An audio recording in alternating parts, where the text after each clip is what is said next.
It's been kind of quiet around here lately. Well, at least for you guys.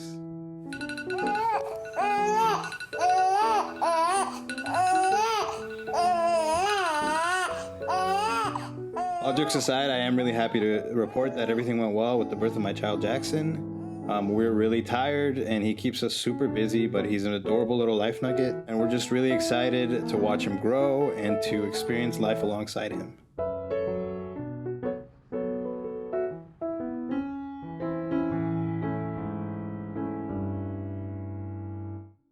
Today will be the first day that I go out fishing since the baby, so I am pretty excited to get out there, even though I'll just be fishing in my backyard, and even though the weather has been like this pretty much since we left for the hospital.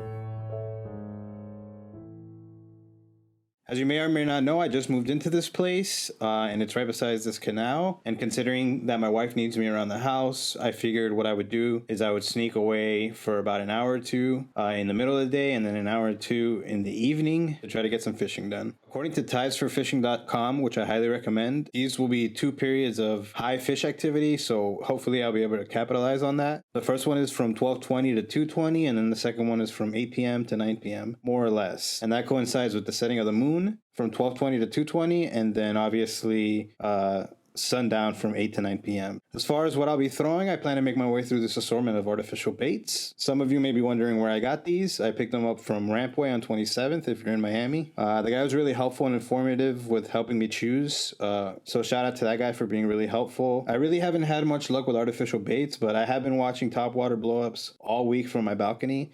So hopefully I'll have some luck on these. My plan is to head a little further west to fish the furthest bridge in this neighborhood. I have no idea what's out there, but I guess we'll find out. So yeah, I didn't catch anything. I did get 2 follows from a peacock bass, which got my hopes up enough for me to come back the next morning for about an hour, to which I got yet another follow from a peacock bass, but still no bites. I was pretty frustrated to say the least. You know, I've put in close to 10 hours in this canal and I really only have that small cichlid to show for it. I think that the frustrating part is that I know that there are fish in the canal. Like, I watched them jump out of the water from my balcony. I've seen them in the water, but somehow I've managed to avoid catching anything but that cichlid. But in the end though, as I'm sitting here and I'm writing this, I'm remembering that the reason I started this channel was to document a process. I wasn't really trying to start a fishing YouTube channel. In fact, by those standards, this channel would be an utter failure. But I'm here to challenge that and give an honest look at what it's like to put in the work.